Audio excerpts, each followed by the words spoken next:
এই জুলাইয়ের আন্দোলনের পরে থেকে দেশে যে অভাবটা পড়ছে গরিবের উপরে, বাংলাদেশ স্বাধীন হয়েছে কি 30 লক্ষের বিনিময়ে। স্বাধীন দেশে এই মানুষ মারার রাজনীতি এলা বন্ধ করো।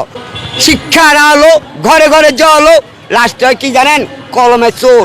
এই দেশে কি আমরা কি বাঁচারও যোগ্য নাই? খাইতে খামো এটারও কি আমাদের যোগ্য নাই? আমার জীবনটাই তেজপাতা মামা, কারণ মামা টাইটেলটা দিচ্ছে বইয়ের এক ছাত্র আমাদের রিক্সা চালকের, কিন্তু মামা মামা কয়া আমগো জীবনটা আজকে তামা করে ফেলাইছে আমাদের দিকে, কিন্তু মামারা তাকায় না। খালি মামা কইছে মামা আমি স্টুডেন্ট, ভাড়া কম 10 টাকা আছে নিছি।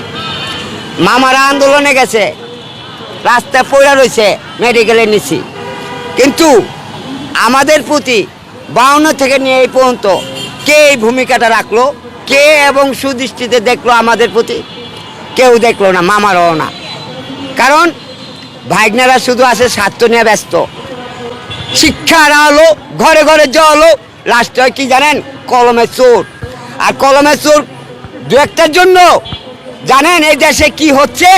এই যে আজকা অভাব অনটন, কারণ শিক্ষিত সমাজ এটা প্রোডাক্ট করে না। এই কারণেই তুলে নিজ দিয়ে আদান প্রদান করে। তারা যদি ঘুষ না খাইতো, একটা মন্ত্রণালয়ে চাকরি করে একটা কেন শিক্ষিত সমাজ, একটা সচিবালয়ে চাকরি করে কে, একটা শিক্ষিত সমাজ।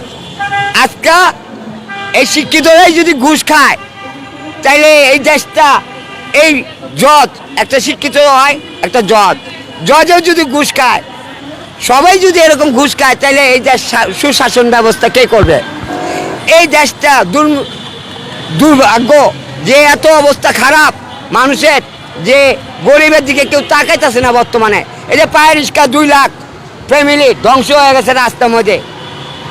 আবার 20 লক্ষ রিক্সার চালক মার খেয়ে গেছে পায়ে রিক্সা। আর অটো রিক্সা চলতেছে, কিন্তু জমা দিয়ে তারা আরও 500 কামাইতে বহুত কষ্ট হয়ে যায়।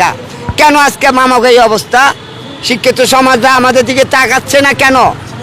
এই জুলাইয়ের আন্দোলনের পরে থেকে দেশে যে অভাবটা পড়ছে গরিবের উপরে, জুলাইয়ের আন্দোলন না, 71 থেকে 52 থেকে লিয়া এই 24 পর্যন্ত যা দেখলাম, আমাদের রিক্সাওয়ালাদের ভাগ্য কেউ আজও পর্যন্ত খুলতে পারে নাই। আমাদের সাথে তাল মিলে যখন আমরা আন্দোলন করি কিংবা রাজপথে আসি, আমরা কিন্তু রাজপথে আসতে চাই না। আমরা পেরে ক্ষুধা নিয়ে দিনমজুরি করে খাইতে চাই। আমাদের কোনো দল নাই। তারপরও আমরা বাঁচতে চাই, কিন্তু বাঁচতে পারি না কর্ম কইরা। কারণটা কি? এই দেশে কি আমরা কি বাঁচারও যোগ্য নাই? খাইতে খামো এটারও কি আমাদের যোগ্য নাই? তাহলে আমরা কি করে খামো? এই দেশের মধ্যে বাঁচার অধিকারটা কোথায়?